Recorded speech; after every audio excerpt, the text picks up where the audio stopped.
요즘 제가 예배 시간 전에 꾸준히 밀고 있는 인사말이 있습니다. 혹시 여러분 기억하시겠어요? 자, 오늘은 좋은 날입니다. 한번 인사하겠습니다. 오늘은 좋은 날입니다. 다시 한번요. 오늘은 좋은 날입니다. 또 인사합니다. 오늘 당신에게 좋은 일이 있기를 축복합니다. 오늘 당신에게 좋은 일이 있기를 축복합니다. 아멘. 아멘이십니까? 그리고 오늘 권사님이랑 말씀을 나누면서 여러분, 이 참 진리예요. 아주 참 하나님의 비밀인데 여러분 따라해 봅시다. 앞자리가 차야 뒷자리도 채워진다. 다시 한번, 내가 앞자리를 채워야 하나님은 뒷자리를 채워주신다. 여러분, 앞으로 돌격 앞으로, 은혜 보좌 앞으로. 할렐루야. 예, 그래서 우리가 마음을 모아서 같이 정말 사모함으로 그렇게, 저는 그런 얘기까지 안 하겠어요. 옛날 막 목사님들이 앞에 자리는 금자리, 중간 자리 은자리, 뒤에 자리는 뭐라고요? 동자리라고도 안 하고 똥자리라고 그랬어요. 자, 우리 은혜를 사모함으로 오늘도 주신 말씀 붙들고 함께 기도하겠습니다. 아멘. 지난주에 제가 염려에 대한 이야기를 드렸어요. 염려는 정말 동행하고 싶지 않은데 왜 이렇게 염려와 근심과 걱정이 우리 삶에 그렇게 동행을 하는지. 티벳 속담에 이런 속담이 있다 그럽니다. 걱정을 해서 걱정이 없어지면 걱정이 없겠네. 걱정을 해서 걱정이 없어지면 걱정이 없겠네 라는 속담이 있을 정도라고 해요. 근데 말씀드렸어요. 이 염려라는 건 우리의 마음의 문제가 아니라 하나님은 어떻게 진단하세요? 믿음의 문제다. 염려는 마음의 문제가 아니라 믿음의 문제라고 진단하시고요. 처방전을 주세요. 내 마음이 있는 곳에 내 보물도 있다. 내 보물 있는 곳 내 마음이 있다. 그리고요, 하나님과 재물은 겸하여 섬길 수가 없다. 하늘 아버지께서 다 하신다. 하나님 아버지께서 다 책임지신다. 그러니 먼저 그의 나라와 그의 의를 구해라. 그러면 이 모든 것을 너에게 더하시리라. 염려는, 내일 염려는 내일이 한다. 그러니 너희는 염려하지 말아라 라고 말씀하고 있어요. 결론이 뭐죠? 하나님을 최우선으로, 믿음을 최우선으로, 기도를 최우선으로. 그래서 초대교회 성도들은 이런 별명이 있었대요. 티테디오스. 이게 무슨 얘기냐면 염려에서 해방된 사람들. 뭐요? 하나님을 믿고 믿음으로 기도하고 예배하면서 염려에서 해방된 티테디오스의 삶을 살았음을 성경이 또 많은 역사적 문헌들이 고증을 해주고 있다는 거예요. 자, 이렇게 염려는 아주 불편한 동거예요. 불편한 동행이에요. 그런데 우리가 오늘 또 한 가지 생각해 볼 것은 뭐죠? 인생의 고난, 이 역경이라는 거, 이것도 아주 불편한 동거가 되고, 정말 인생이라는 게 뭐 고해라는 말이 있을 정도로 왜 이렇게 고난이 있는지, 왜 이렇게 역경이 있는지, 왜 나만 이렇게 고난을 겪고 있는지, 이제 도대체 고난이 언제쯤 끝날까? 나도 언제쯤 두 다리 쭉 펴고 좀 잠 좀 편하게 잘 수 있을까라는 생각이라는 거예요. 그러니까 고난도 역경도 어쩌면 여러분 선택이 아니라 필수라는 것인데, 이렇게 여러분 필수적으로 우리는 고난과 역경 앞에 서게 된다는 거죠. 그렇다면 여러분, 이제 인생의 고난과 역경이 아니라 중요한 건 뭐죠? 그 앞에서 어떻게 반응을 하느냐. 그 고난과 역경을 어떻게 반응하고 고난과 역경을 어떻게 해석을 할 수 있겠느냐. 이 부분을 우리가 살펴보겠습니다. 성경 인물을 보면요, 위대한 성경의 그런 신앙 선배들을 보면은요, 고난이 없지 않았어요. 고난이 있었어요. 그 고난의 대명사가 누구죠? 욥이죠. 요셉입니다. 다윗입니다. 결론은 뭐예요? 바로 그들에게 있었던 고난과 역경이 그들을 위대한 신앙의 인물로 만들어주는 토양이 됐고 밑거름이 됐고요. 그로 말미암아 성경에 기록된 놀라운 신앙의 인물들로 지금 증거되고 있다라고 하는 거예요. 고난이 없지 않았어요. 역경이 그들만 피해가지 않았어요. 어쩌면 더 큰 고난이 있었고 더 큰 역경이 있었어요. 그런데 그 고난과 역경을 재해석했어요. 그게 믿음이었어요. 그리고 그 고난과 역경이 오히려 디딤돌이 돼서 그들을 위대한 신앙인물로 만들어냈다라고 하는 거죠. 까닭을 모르는 고난, 이유가 없는 고난, 욥의 고난이었어요. 물론 욥은 까닭 없는 고난이었고 이유를 모르는 고난이었지만 하나님 편에서는 그 고난의 이유가 있었어요. 까닭이 있었다라고 하는 거죠. 그 욥은 그 고난 속에서, 그 역경 속에서 아들이 죽고 딸이 죽고 전 재산을 잃고 자기도 여러분 몹쓸병에 걸리고요.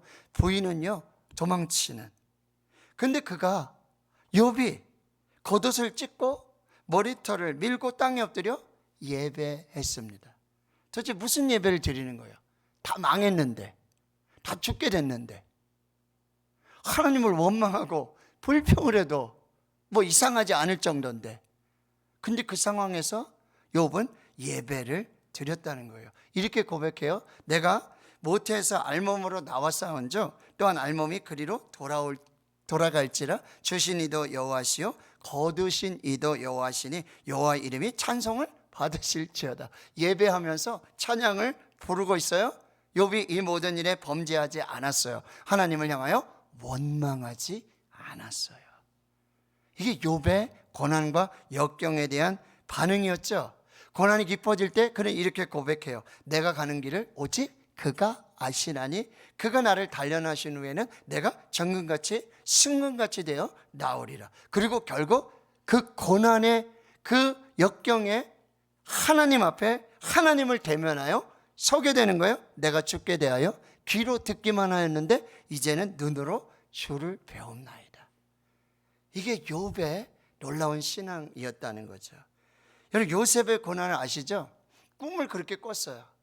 참 아주 정말 휘황찬란한 그런 어떤 세계가 열리지 않았어요. 오히려 그 꿈을 꾸고요 구덩이에 던져지게 되고요 노예로 팔려요. 그리고 거기서 좀 살만했는데 억울한 누명을 쓰고 또 어떻게 됩니까? 감옥에 들어가요. 거기서 꿈을 해석했는데 이 사람이 자신을 잊어버리는 잊혀진 인생을 그 감옥에서 살고 있었다는 거예요. 근데 여러분 욥이 죄송합니다.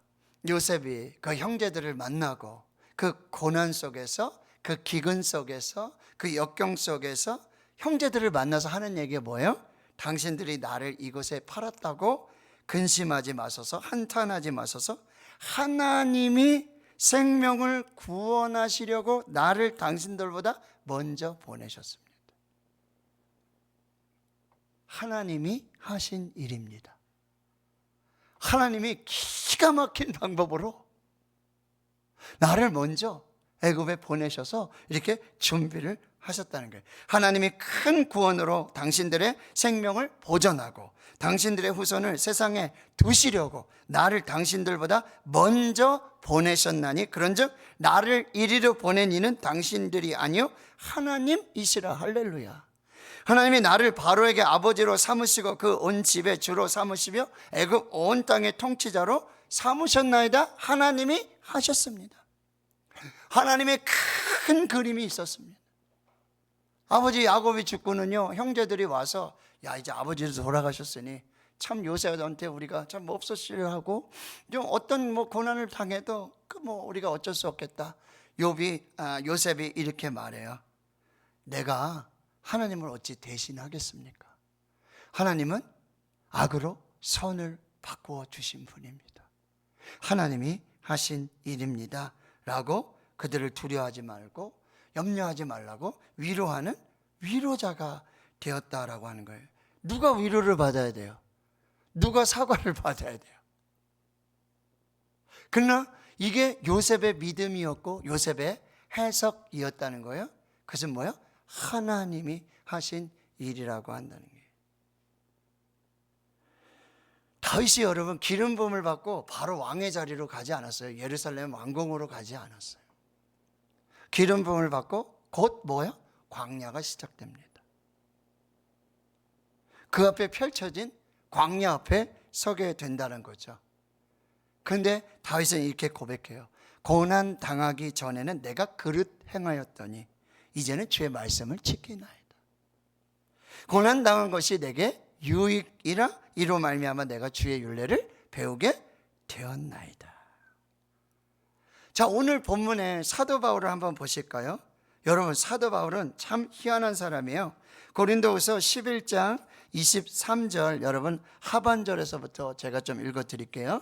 내가 수고를 넘치도록 하고 옥에 갇히기도 더 많이 하고 매도 수없이 맞고 여러 번 죽을 뻔하였으니 유대인에게 40에게에서 하나 감한 매를 5번 맞았으며 3번 태장으로 맞고 1번 돌로 맞고 3번 파선하고 일취하를 깊은 바다에서 지냈으며 여러 번 여행하면서 강의 위험과 강도의 위험과 동족의 위험과 이방인의 위험과 시내 의 위험과 광야의 위험과 바다의 위험과 거짓 형제 중에 위험을 당하고 또 수고하며 애쓰고 여러 번 자지 못하고 줄이며 목마르고 여러 번 굶고 춥고 헐벗었노라. 이 외의 일은 고사하고 아직도 날마다 내 속에 눌리는 일이 있으니 곧 모든 교회를 위하여 염려하는 것이라. 이 사람은 희한한 사람이에요. 고난을 기록하고 있어요. 몇 월 며칠 날 어디서 내가 배를 난파를 당해서 내가 몇 월 며칠 날 어디 가서 40에 하나 많은 매를 맞았고 5번 뭐 맞았고 옥에 갇혔고 1차 투옥 2차 투옥 뭐 이렇게 해가지고 여러분 고난 역경 여러분 어떻게 생각하세요? 빨리 잊어버리고 싶고 지워버리고 싶고 내 인생 목록에서 지워버리고 캔슬하고 싶은 그 이야기가 고난의 목록이에요. 바울은 이상한 사람이에요. 그 고난을 기록해 놓고 있다는 거예요. 고난과 역경이 뭐 자랑입니까? 훈장이라도 되나요? 저 같으면 이 트라우마가 엄청났을 것 같아요. 근데요, 그걸 기록해 놓고 성경에도 기록해 놓고 편지를 쓰면서 기록해 놓고 나 이런 사람이야 마치 이렇게 얘기하듯이 그렇게 기록을 해 놓고 있다는 거예요. 근데요 여러분, 그리고 또 두 번째 보면 고난을 자신이 받는 고난을 뭐요? 자랑을 해요. 고난으로 인한 약함을 자랑해요. 우리 약점, 여러분 하나라도 약점을 안 잡히려고 약점을 안 잡히려고 약점을 없애려고 덮으려고 그렇게 해야 하지 않습니까? 우리 뭐 영화배우 누구도 뭐 그 어렸을 때 도대체 누가 그렇게 발견해내는 건지 11장 30절을 보세요. 여기 내가 부득불 자랑할진대 내가 약한 것을 자랑하리라. 나는 이렇게 강합니다. 나는 이렇게 지혜가 있습니다. 나는 이렇게 능력이 있습니다. 이거 자랑하죠.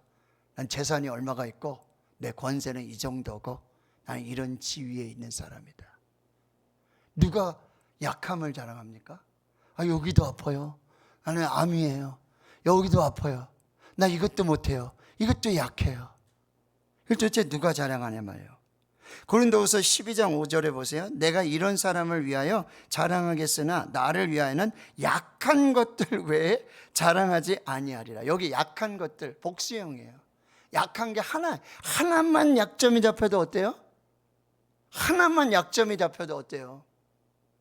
근데요 이 약함들을 뭐요? 자랑하고 있어요. 또 고린도후서 10장 17절 보시면 이렇게 말해요. 자랑하는 자는 주 안에서 자랑할지니라. 보세요. 주 안에서 이 약함을 자랑하고 있어요. 고린도후서 12장 9절에 보시면 이렇게 말씀하시죠. 나의 여러 약한 것들에 대하여 자랑한다. 저는 이런 생각을 해봤어요. 지금 하나님 앞에서 하나님, 저는 이것도 약점이고요. 이것도 못하고요. 이것도 안 되고요. 실패한 인생 같아요. 내가 하나님 앞에 가서 그런 얘기를 하면 하나님이 이거 진짜 좋아하실까?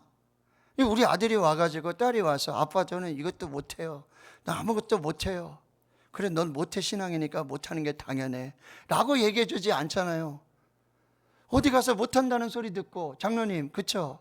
우리 자녀들이 어디 가서 못한다는 소리 듣고 못하는 것 때문에 애들이 힘들어 그러면 내가 좀 대신해 주고 싶고, 그런데 그래, 너 못하는 거 당연해, 괜찮아, 못해도 돼 라고 그렇게 얘기해 줄 아빠 엄마가 도대체 얼마나 있을까요? 근데 바울은 지금 하나님 앞에서 그 약함을 오히려 자랑하고 있는 이 모습을 보게 된다는 거죠. 그리고는요, 이 바울이 위대한 점 뭐죠? 이 고난과 역경을 재해석하고 있다는 거예요. 오늘 본문 보세요. 7절에 보시면 너무 자만하지 않도록, 교만하지 않도록, 겸손하도록 때로는 뭐요? 약하게 만들어 주셨다는 거예요. 육체의 가시 곧 사탄의 사자를 나한테 주셨다라고 하는 거예요. 여러분, 하나님 앞에 가장 큰 죄가 뭔지 아세요? 하나님, 나 약해요, 나 못해요, 이거를 얘기하는 게 아니라 하나님, 나 할 수 있어요, 하나님 없이도 할 수 있어요, 난 하나님 없이도 난 충분히 할 수 있어요, 하나님, 이걸 하나님 제일 싫어하신다. 이 교만을 하나님이 제일 싫어하신다는 거예요. 그걸 알고 있는 거예요, 바울은. 그러니 뭐요? 하나님 앞에서 낮추고 겸손하게. 그래서 주 앞에서 낮추라, 그리하면 주께서 너희를 높이시리라. 하나님의 능하신 손 아래에서 겸손하라, 때가 되면 너희를 높이시리라. 할렐루야. 우리 교만하지 않게 하시려고, 자만하지 않게 하시려고, 그 죄로 우리를 심판하시고 멸망시키지 아니하시려고 때로는 우리에게 육체의 가시를 주셨다라고 하는 거죠. 두 번째는 뭐죠? 이 고난이 자신을 기도의 자리로 인도해냈다고 그렇게 말하고 있어요. 8절에 보세요. 이것이 내게서 떠나가게 하기 위하여 내가 3번 주께 간구하였더니, 이 고난 때문에 내가 하나님 앞에 기도하게 됐다는 거예요. 이 고난 때문에 내가 하나님을 찾았다는 거예요. 이건 저도 좀 이해가 돼요. 고난이 없이는 우리가 참 하나님을 찾고 예배하고 기도하기가 그렇게 쉽지 않아요. 물론 잘 나갈 때도. 근데 바로 이 고난이 나를 기도의 자리로 인도하였다고. 그래서 하나님을 경험하는 역사가 있었고 기도의 응답을 받게 되는 역사가 있었다고 말해주고 있다는 거죠. 자, 3번째는 바로 이 고난이 은혜의 통로였고 모든 고난도 은혜였다라고 고백하고 있어요. 12장 9절이죠. 내 은혜가 내게 적하도다. 고린도전서 15장 10절에는 내가 나된 것은 다 하나님의 은혜다라고 말하고 있다는 거예요. 이 고난조차도 하나님의 은혜였다라고 하는 거예요. 이게 로마서 8장 28절 말씀이에요. 하나님을 사랑하는 자, 곧 그의 뜻대로 부르심을 입은 자들에게는 모든 것이 합력하여 선을 이루느니라. 고난도 축복이다, 고난도 은혜다. 아멘이십니까? 여기에 놀라운 영적 은혜와 비밀이 있는 줄 믿습니다. 하나님, 내게 주신 고난도 축복이었습니다. 내게 주신 고난도 은혜였습니다. 다 하나님의 은혜였습니다. 내 평생 살아온 길 뒤돌아보니 내 짧은 인생길 오직 주의 은혜라. 주의 은혜라. 주의 은혜라. 내 평생 살아온 것 오직 주의 은혜라. 어쩌면 제 설교를 보셨어요? 권사님? 제 설교문을 언제 와서 보셨습니까? 고난도 은혜입니다. 고난도 축복입니다. 이 놀라운 믿음이라는 거죠. 그리고 4번째 뭐죠? 바로 이 고난을 통해서, 이 역경을 통해서 약해진 나의 모습이 뭐요? 그리스도의 능력을 담는 그릇이 되었다는 거예요. 이 약함 때, 내가 약할 때에 9절이에요. 이는 내 능력이 약한 데서 온전하여 짐이라. 또 뭐라고 그랬어요? 이는 그리스도의 능력이 내게 머물게 하려 함이라. 여기 머물다라는 표현은 뭐죠? 성령이 임하셔서, 하나님이 임재하셔서 거기에 장막을 펴시는 의미를 말하고 있어요. 내가 고난 때문에, 역경 때문에 약해지고 힘이 다 빠지고 내 힘으로 아무것도 할 수 없는 그때에 하나님의 온전한 능력이 임하는 그 축복의 통로가 됐고 그 그릇이 되었다고. 뭐예요? 이 고난이 크고 이 고난이 깊고 이 고난이 넓을수록 하나님의 은혜와 축복의 역사도 더 크고 넓고 깊고 완전하게 하나님의 능력이 머무는 그 축복이 되었다라고 말하고 있어요. 그래서 결론을 말하는 거예요. 이는 내가 약한 그때에 강함이라. 내가 약해지면 약해질수록 하나님의 능력이 온전하게 임하는 그 축복의 그릇이 되었다라고 하는 거죠. 다섯 번째 이렇게 말하고 있어요. 그 고난도 오직 예수 그리스도의 영광을 위하여. 10절입니다. 그러므로 내가 그리스도를 위하여. 이 고난도 오직 예수 그리스도를 위하여. 이것이 바울의 놀라운 신앙의 고백이라는 거예요. 자, 그럼 결론이 뭐죠? 하나님의 생각과 우리의 생각이 달라요. 나는 고난이고 역경이지만 하나님께서는 뭐요? 은혜를 주시기 위한, 축복을 주시기 위한, 하나님의 능력을 부어주시기 위한 놀라운 섭리가 그 안에 있다라고 하는 거죠. 기억하십시오. 고난 중에서도 하나님은 선하십니다. 고난 중에서도 하나님은 완전하세요. 하나님의 능력이 없어서, 하나님이 선하시지 않기 때문에 우리가 고난을 받고 역경 속에, 이 약함 속에 있는 것이 절대로 아니라는 거예요. 이 고난 중에도 하나님은 선하시고, 하나님은 완전하시고, 하나님은 능력이시고, 하나님의 주권의 역사가 나타나게 된다라고 하는 것입니다. 그래서 여러분, 우리가 너무나 잘 알고 너무나 찬양하며 은혜 받는 여러분, 약할 때 강함 되시네요. You are my all in all. 당신은 나의 전부입니다. 모든 것 중에 모든 것이십니다. 약할 때 강함 되시고, 당신은 나의 전부이십니다. 당신은 나의 모든 것입니다. 이걸 작사 작곡한 이 찬양 사역자 데니스 저니건, 모태신앙이었어요. 그럼에도 불구하고 청소년기로 지나면서 여러분 동성애를 빠지게 된 거예요. 동성애에 숨기면서 그런 내면은 욕망과 수치심으로 얼룩지고 주변 사람들의 비판, 비난, 절망하고 여러분 자살을 시도하기도 했다는 거죠. 그러나 오늘 이 고린도후서 12장 바울의 이 고백을 듣고 이 말씀을 부여잡고 하나님의 인격적으로 만나고 새 힘을 얻고 매일 순간마다 찾아오는 이 유혹과 시험을 이겨내고 그가 고백한 것이 뭐예요? You are my all in all. 당신은 나의 전부이십니다. 당신이 나의 모든 것이 되십니다. 약할 때 강함이 되시는 그 하나님을 찬양합니다. 약할 때 강함 되시네. 나의 보배가 되신 주 나의 모든 것. You are my all in all. 주 안에 있는 보물을 나는 포기할 수 없네. 주 나의 모든 것. You are my all in all. 예수 어린 양, 존귀한 이름. 예수 어린 양, 존귀한 이름. 십자가 죄사했네. 주님의 이름 찬양해. 주 나의 모든 것. 쓰러진 나를 세우고 나의 빈잔을 채우네. 주 나의 모든 것. 예수 어린 양, 존귀한 이름. 예수 어린 양. 예수님, 당신이 나의 전부이십니다. 나의 모든 것 되십니다. 여러분, 하나님이 전부가 되시고 예수님이 모든 것이 되면 모든 것이 되는 줄 믿습니다. 모든 것이 형통한 줄 믿습니다. 모든 것이 완전한 줄 믿습니다. 모든 것이 선한 줄 믿습니다.